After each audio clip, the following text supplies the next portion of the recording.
Yeah, she's back. The only thing you're actually watching these for, that thing. Idiot, aren't you? You're not an idiot. You're a bit of an idiot. Alright, there you go. Well done, Professor. Okay, religion, peace and conflict. Okay, this is theme D. Okay, so when we remember Big Daddy eats fish, this is Daddy. Okay, Big Daddy eats fish. Okay, Big Daddy eats fish. Religion, peace and conflict. There is going to be the same quotes used over and over again on this one. I'm going to repeat them again and again. Don't forget, you're only going to use the quotes in question 5 and question 12. So you don't need to know for this the hugest amount of quotes. You don't need to know 30 quotes this section. There's going to be a few about war that you can use in lots and lots of different ways. And that's the best way to do this. So, just war is perhaps the most important... Get your nose off that. Just war is perhaps the most important concept on here, okay? Just war is a Christian idea about fighting a war for the correct reasons. All religions have their version of just war, but this just war is the Christian one. Come up with by a guy called Thomas Aquinas. He's now Saint Thomas Aquinas. Saint Thomas Aquinas was famous for being a scholar in... That's not helpful. Oh, wait. St. Thomas Aquinas was famous for being a scholar back in the 13th century, and he came up with the rules for fighting. So, these aren't all of them, but this is 4 of his big rules for when you should go to war. It must be a just cause. By a just cause, it must have a genuine reason for starting. That is something we'll look at later in a bit of detail, but for him, self-defense was perhaps the most obvious just cause for war. It must be a last resort. By last resort, we mean the final option that you have taken. You must have tried everything in order to go to war, to stop the war happening in the first place. Everything else must have been tried. During this war, you must do whatever you can to protect civilians and all civilian life. What do we mean by that? Well, you can't go around killing innocent people. Civilians are anyone who isn't a soldier. So all care must be taken to protect civilian life. Though Aquinas admitted it would be almost impossible to have a war without some civilians getting killed. Even in the time of the 13th century, fires and sort of a death would spread with a war. Nowadays, with explosives, which he would not have been aware of, it's almost impossible to have any sort of war without there being some sort of civilian death. Oh, you're back again, are you? Right, okay. Idiot. And it must have a good outcome. You must be working towards some sort of peace. Do the just war principles work? Even a 12-mark question, could you argue about them? Well, yeah, they do work. You're stopping an evil, and it's the ultimate sacrifice to go to this just war. Love knows no greater man than this. There is no greater love than this, that a man who lays down his life for his brother. Not a quote I expect you to learn, but it's a nice one. But the classic, do not think I come to bring peace, but a sword, okay? Jesus is saying, look, okay, don't just think I've come to bring peace. I've actually come for a sword. I've come with a sword. There are times when I will fight. However, your foot off there. Live by the sword, die by the sword. Actually, people who go to war are likely to be killed by war themselves. We use that quote a lot. And blessed are the peacemakers. So some Christians, like, even with all these rules, I would rather not fight. War must be still a bad thing. How are we ever to look at a war that is a last resort, that has got a just cause? Who decides what these rules are and whether we're following them? For example, a last resort, like if we're looking at that logically, does that mean we can only attack once we have been attacked? What does that mean about nuclear war? Do we have to wait until we've been nuclear attacked before we respond? That doesn't seem to make sense. So we can criticise the rules for just war and look at them and go, this doesn't quite work. And that would be a nice thing to do in a 12-mark question. Why do wars start? Well, greed. Now, that is true. Wars start for greed, people wanting resources and land. That would not be justifiable under just war. So if you talk about greed, or there's a question about greed, you would say just war would suggest that this is not a just cause for war. It is not a justifiable reason to go to war. Self-defense, the idea that we must be able to defend ourselves from attack. This is a justifiable reason for war. Defending ourselves, stopping an act of evil, protecting the innocent, that would be a justifiable reason. Self-defense or the defense of others would be a justifiable reason. Most people look at World War II and how the Allied forces stopped Hitler and went, yes, that is a justified war. We stopped an act of evil and we defended ourselves. Retaliation, someone has attacked us and we respond. Well, this is a grey area. Is this justifiable or not? And most people would say, well, that depends whether it's proportional, whether what you do in response is proportional to what they did to you. So, the one nation assassinates a diplomat from another nation, kills one diplomat, and they nuclear blast every city of theirs, that would be an improportional response. It would not be in proportion, therefore that would be considered wrong. There are, however, fully holy religious wars. So a holy war, a Christian holy war. Now, the most famous one is perhaps the Crusades. Well, it's certainly the most famous one. If you think about the time of Robin Hood and King Richard, that was the time of the Crusades. These voyages to Jerusalem to try and kill the Muslim leadership there. It was Christian armies trying to wipe out basically an entire Muslim population and take back Jerusalem from these infidels, these Muslim invaders, as they saw them. It is fought for God or for the faith. Believers are obligated to fight. It is a duty to fight in these wars. However, blessed are the peacemakers. We can criticise this idea of holy war, and some will say it's never the right thing, but once again we've got the Jesus quote, I did not come to bring peace but a sword. So we can argue it both sides. So if there's a question about holy war, especially a 12-mark question, we can bust down this idea of crusades and go, is this a good idea or not? Is it ever justifiable? Or we can go for some jihad and Islam. Don't forget, you can hit in both religions in this in whatever order you feel like. With a 12-mark question, you can attack two religious arguments and then throw in some atheist points of view. That is absolutely great. Don't forget, the jihad we're talking about is the lesser jihad. The greater jihad is your personal struggle. The lesser jihad is the struggle to fight, okay? Muhammad said that we are done with the lesser jihad and it's time for the greater jihad. That is when he finished the wars between Mecca and Medina. We are now talking about it still to this day because it still occurs. It means to struggle, okay? The struggle to defend the faith. 1 in 2 should fight, so every other person has a duty to fight. So if there are 2 men, and it's only men who are obligated to fight, only men are obligated to fight, then 1 in 2 of them should fight, and 1 in 2 should stay to defend their sort of villages or homelands. Don't forget, these rules were written sort of 1,500 years ago, so they are not necessarily relevant to modern life in the same way. It must be in defence. You have to, with a jihad, wait to be attacked. You cannot attack first, which is how, when we talk about terrorism, under the rules of jihad, it will be unjustifiable. A jihad would not be justifiable because it is an attack against, it is attack when you have not been attacked yourself, and civilians must not be harmed. So jihad cannot include acts of terrorism because that definitely harms civilians. How can we get a nice quote about this? Allah does not love the aggressor. Allah does not love the aggressor. This shows that we should not be starting these conflicts. We should not be starting these conflicts. These conflicts are morally wrong. Okay, lovely stuff. How do we treat the victims of these wars? Well, nice one for an example, Christian peacemaker teams. These are the Christian groups and a few denominations that send teams into war zones, okay, to work there and try and promote peace between people and look after the victims of war. Christians should see the victims of war not as a burden, but as an opportunity to do the right thing. The parable of the sheep and the goats, the golden rule. Treat others how you wish to be treated. But also, Jesus says in the parable of the sheep and the goats, look, I'm going to turn up and I'm going to be testing you with these situations. Maybe the victims of war is a test to see how we will react to help others who are at their most vulnerable. It's a nice idea. Peacekeeping. Does religion help with peacekeeping? This could be a 12-mark question. Something along the lines of, religion is the most effective way that we can keep the peace. Well, does religion help? Yes. Communities are divided by war, often united by God. So a country that have very little in common could find unity through religion. Religious leaders call for peace. Martin Luther King, Christian, called for peace between the black communities and white communities of America during times of aggression between them. Gandhi, now we don't do much about Gandhi, but if you knew anything about him from outside of school, he is a Hindu leader who worked for peace between Britain and India during the fight for independence. Many people said that Indians should rise up and fight the British forces. Gandhi promoted peace and was able to end a lot of the troubles in India and gain independence through peaceful means. Okay, so religious leaders, yes, religion can help with peace. All religions teach peace as a key rule. So if everyone was to follow their religious rules, yes, there would be peace because the religions are saying we must be peaceful to each other. However, how can religion not help towards peace? How can maybe it make it worse? Well, religion is often misused. People exploit the faith of others. We only need to look at acts of terrorism from groups like ISIS and the IRA, and we can see that religion can be manipulated in order to justify acts of terrorism. Religions don't have power. Nowadays in modern society, religious leaders aren't as powerful as they once were.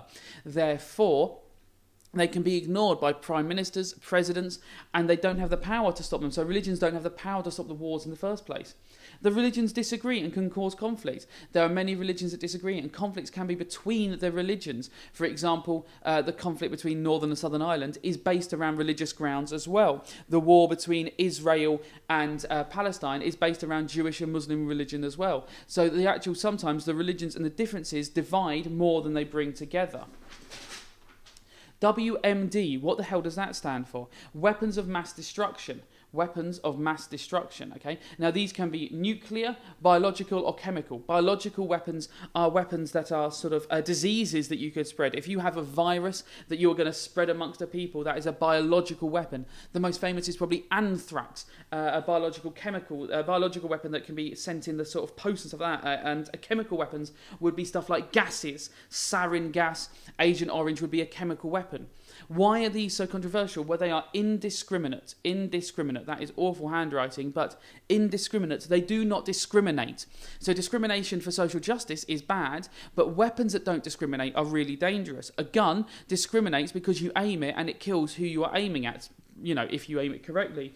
A bomb cannot discriminate. As it hits a building, it cannot run through the building and go, oh, don't worry, I'm only here to kill the bad guys. I'm here to save the good guys. Innocent people die as well. It kills soldiers and civilians. It kills soldiers and civilians because it's indiscriminate, okay? And I've written biological, bomb, gas, chemical, all those weapons. The wind can pick up and take a chemical weapon somewhere and just kill soldiers and civilians as easily as it kills soldiers. So it's an indiscriminate weapon. That's massively important. Weapons of mass destruction was the 4-mark question last year. It would not surprise me if it became the 12-mark question. I think it's a really nice question to have. For example, all religious believers should be against weapons of mass destruction. Well, let's have a look at the positives of weapons of mass destruction. They discourage attacks. They're a deterrent. That's going to be a word we use in the crime section. We can also use it here, a deterrent. If everyone has nuclear weapons, it stops people using nuclear weapons because they're scared of others launching them.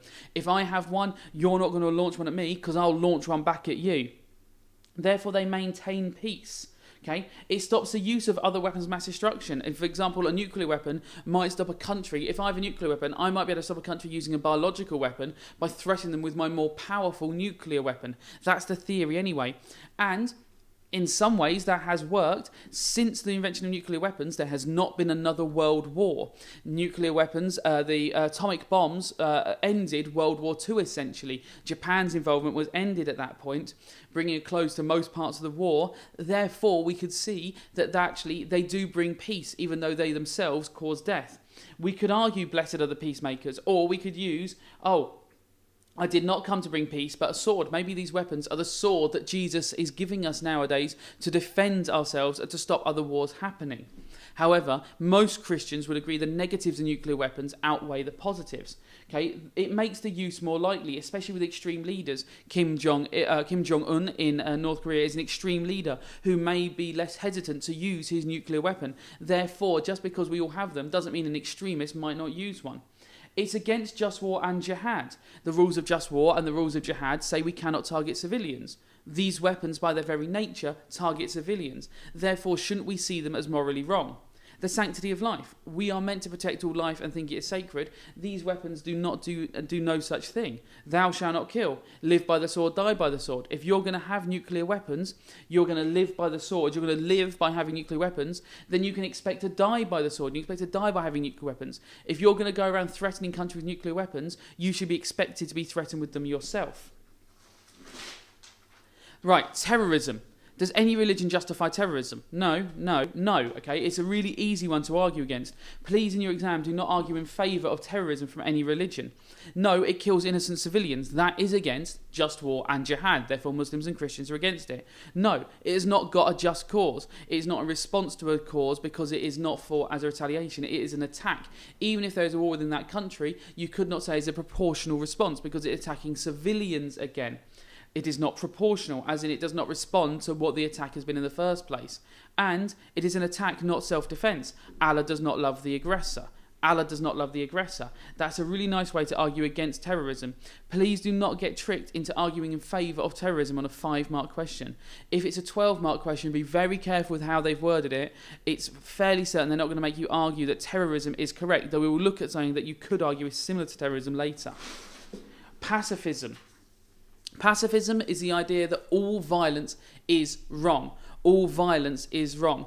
Because all violence is wrong, therefore you would not engage in any sort of war. Well, what are examples of that? Our examples are Desmond Doss. Okay, he's a Quaker. If you want to see a film about him because you're just bored of revising and you don't care anymore, Netflix, Hacksaw Ridge. That is a film about Desmond Doss, a Christian who refused to use weapons while fighting in a war. In the battlefields of Japan, he refused to take, in the Battle of Hacksaw Ridge in particular, he refused to take a weapon onto the battlefield because he was a Quaker, Christians who believe that all violence is wrong.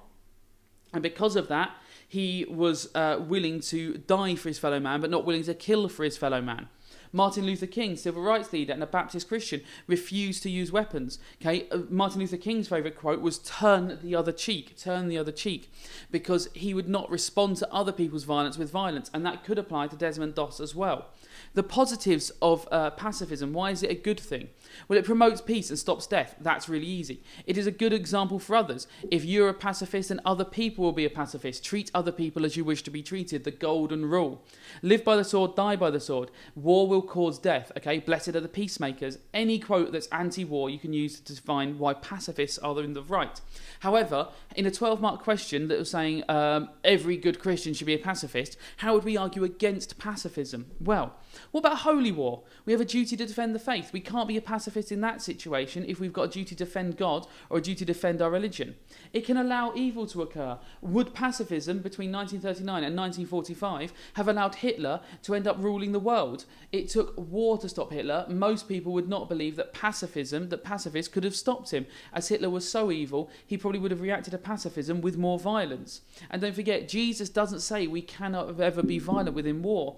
I did not come to bring peace, but a sword. You could even bust in eye for an eye there. We have got a responsibility. Well, not a responsibility. We have got a rule of the Bible that suggests that occasionally we can use violence, okay? An eye for an eye. A country has attacked us. Well, maybe we can attack them back, all right? We can defend ourselves something proportionally.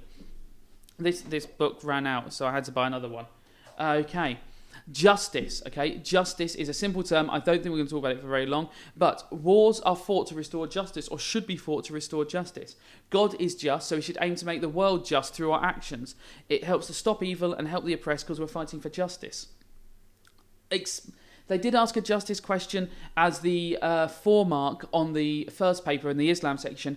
It wouldn't surprise me if justice came up as a 4 or 5-mark question again, okay? I, the Lord, love justice. For I, the Lord, love justice. Really nice, easy quote, just suggesting that justice is always the correct thing, okay? Arguing in favour of justice. Reconciliation. Reconciliation did not come up, unless I've gone mad, in the first exam. This might be because they're bringing it up in the second exam. That would not surprise me. Reconciliation is when we stop conflict and bring peace to people who are in conflict. So, for example, 2 countries are at war and we make them come to peace. That is reconciliation. This should lead to lasting peace. It reflects the reconciliation between God and man. God and man. We were welcomed back into heaven through Jesus' death. That was the ultimate act of reconciliation. If God can forgive us, then we should be able to forgive others, okay? And we should work so people forgive each other. Forgiveness is the most important thing. Forgive and you'll be forgiven, judge and you will be judged. How many times should I forgive my brother? 7 times and 77 times after that. We need to promote forgiveness, and reconciliation is the ultimate promotion of forgiveness. An example, Desmond Tutu is a South African bishop who promoted reconciliation between black South Africans and white South Africans after apartheid. Black South Africans had been mistreated for years, and he did not promote retaliation, as in attacking these people and punishing these people. He promoted reconciliation between these people. He promoted bringing peace between them and finding peace between them. Right. Okay. Protest. Non-violent protest. It promotes peace. It can make a difference. It protects life. So a non-violent protest might be going on a march. It might be sitting in chaining yourself to a fence. Non-violent protest. Martin Luther King is your big example of this. A 12-mark question on non-violent protest would not surprise me. For example, non-violent protest is a waste of time. So you'd go, no, it does. It is not a waste of time. It promotes peace. It can make a difference. Look at Martin Luther King. It protects life. Turn the other cheek. Blessed are the peacemakers. Anything that's saying why peace is good is a reason why non-violent protest is good. However, why is non-violent protest a waste of time? Why could you argue it's a waste of time? Well, it can be ignored, okay? Non-violent protest can be ignored. Violent protest cannot be ignored in the same way. So if we can ignore non-violent protest, maybe we need to use a violent protest. It can allow more violence to occur, okay? So if we are going to be doing a non-violent protest, maybe we're not stopping an issue which is existing in society. We might be allowing a more evil action to occur. Often, situations are so bad that violence is the only answer. For example, once again, going back to Hitler. Hitler's actions were so bad that non-violence was not necessarily the answer. Jesus' quote again, I do not think I came to bring peace but a sword. Don't forget, I've said that quote loads, but it could be used for loads of these questions, and you're only going to use it in the 5 mark or the 12 mark on this section. So you can just smash all those quotes into this section. I would expect you to have 4 or 5 war quotes, and you might as well smash them all down. Get these war quotes, I did not come to bring peace but a sword, turn the other cheek, blessed are the peacemakers, and make sure they are in your 12 mark and 5 mark question. More than one, if as much as possible. And then the most important question, right, is soup just a cup of tea with vegetables? I don't trust it.